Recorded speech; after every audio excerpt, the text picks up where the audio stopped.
Pendaki Yazid Ahmad Firdaus, 26, akhirnya ditemukan pada Selasa, 10 Februari 2026, selepas 23 hari dinyatakan hilang di Bukit Mongkrang, Kabupaten Karanganyar, Jawa Tengah.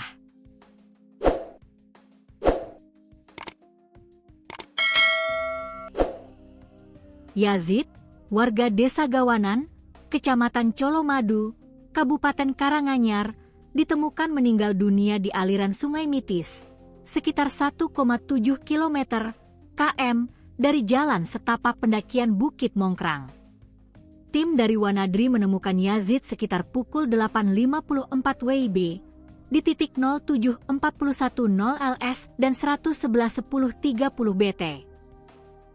Menurut penuturan Wanadri, mereka tetap melakukan pencarian secara mandiri selepas Basarnas menutup operasi pencarian pada Sabtu, 31 Januari 2026, petang. Sugiarto, anggota Search Rescue Unit Wanadri, mengatakan bahwa tim evakuasi sampai di titik penemuan subjek sekitar pukul 11 waktu Indonesia Barat. Meski melalui medan yang sulit, subjek atau korban bisa dievakuasi pada pukul 18 waktu Indonesia Barat. Berikut Wanadri ceritakan proses pencarian hingga detik-detik penemuan Yazid. Yazid diketahui mendaki Mongkrang pada Minggu, 18 Januari 2026, bersama ketiga rekannya, yaitu Salman, Sukma, dan Rian. Pendakian tektok dimulai pada pukul 6.30 waktu Indonesia Barat.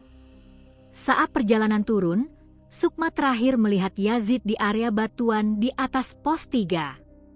Setelah itu, Salman dan Sukma melanjutkan perjalanan turun hingga tiba di base camp, BC. Namun, Yazid tidak kunjung tiba. Yazid sempat dicari oleh Sukma, yang memutuskan kembali naik untuk mencarinya. Namun hingga sore, keberadaan Yazid tetap tak diketahui, hingga pada hari yang sama Yazid pun resmi dinyatakan hilang. Pencarian dilakukan oleh tim SAR gabungan dan resmi ditutup pada 31 Januari 2026. Selepas ditutup, Wanadri berusaha melanjutkan pencarian secara mandiri yang resmi dimulai pada Sabtu, 7 Februari 2026. Sugiarto sendiri bergabung di tim pada Senin, 9 Februari 2026. Dalam pencarian mandiri ini Wanadri dibantu SAR dari Surabaya. Total, ada 11 orang dalam tim kami, ujarnya, Rabu, 11 Februari 2026. Mereka juga menerapkan flying camp untuk mempermudah pencarian. Jadi dengan metode ini, tim tidak perlu naik turun gunung setiap hari yang berpotensi menguras energi sehingga pencarian tak bisa maksimal. Kami ada grup WA untuk menganalisis kondisi lapangan. Di situ kami saling kasih masukan selepas mendeteksi kemungkinan-kemungkinan lintasan subjek ke arah mana saja, ujarnya. Kemungkinan-kemungkinan ini dipelajari lewat data subjek, kronologi pendakian hingga dinyatakan hilang, juga psikologi korban seperti perilaku dan tujuan subjek ke Mongkrang. Kemudian data itu kami masukkan ke dalam peta topografi, dan akhirnya kami bisa mendapatkan kemungkinan-kemungkinan lintasan yang dilalui subjek, sambung Sugi. Selepas itu, pada Selasa pagi, mereka melakukan penyusuran kembali, dimulai sekitar pukul 8 waktu Indonesia Barat. Area kali itu adalah aliran sungai yang dilalui pipa-pipa air penduduk. Mereka menyusuri sungai dari arah bawah menuju atas.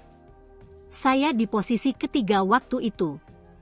Selepas 54 menit berjalan, orang paling depan mencium bau busuk, ujar Sugi. Tak lama kemudian, subjek pun ditemukan. Tepat 1 meter di depan personel pertama yang menyusuri sungai. Menurut Sugi, kondisi korban ada di pinggir sungai, tertutup pohon pisang dan beberapa rimbun pohon. Kami hanya melihat kaki waktu itu, sedangkan tubuhnya ada di dalam sungai, papar Sugi. Sungai yang dilalui pipa-pipa air bersih untuk warga itu cukup lebar, dengan bagian yang dialiri air lebarnya sekitar 3 hingga 5 meter. Sungai itu terletak di lembah atau cekungan. Sekitar 30 meter dari titik subjek ditemukan, tampak ada air terjun setinggi 30 meteran. Sedangkan di samping sungai, ada tebing setinggi 7 meteran. Dari analisis sementara, Wanadri menduga korban terjatuh dari tebing tersebut, masuk ke dalam sungai, dan langsung berakibat fatal. Sedangkan dugaan sementara mengenai penyebab hilangnya Yazid adalah kemungkinan saat perjalanan turun, Yazid keluar dari jalur untuk mencari jalan pintas agar lebih cepat sampai ke bawah. Kemungkinan korban ingin memberi kejutan kepada teman-temannya dengan mencari jalan pintas dan sampai lebih dulu di base camp dibanding teman yang ada di depan, ujar Sugi. Saat mencari jalan pintas inilah, kemungkinan subjek menemukan jalan maintenance pipa air penduduk di hulu sungai.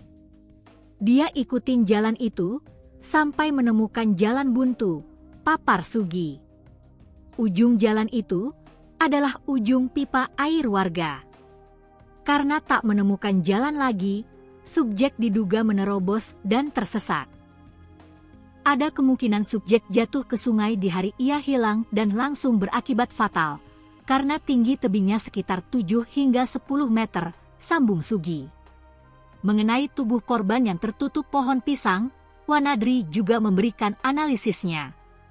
Ada dugaan saat ia terjatuh, ia sempat memegang pohon pisang. Namun sayang, pohon tak kuat dan justru ikut terjatuh ke dalam sungai. Titik penemuan Yazid berada di ketinggian sekitar 1.500 mdpl. Tertahan banyak pohon dan batuan, membuat tubuhnya tak hanyut ketika banjir datang. Mengingat musim hujan belum usai, dan di dekat sungai terdapat air terjun dengan aliran cukup deras. Dari titik terakhir ia terlihat oleh temannya, Yazid sudah berjalan sekitar 3 km hingga sampai di titik ia ditemukan, pungkas Sugi.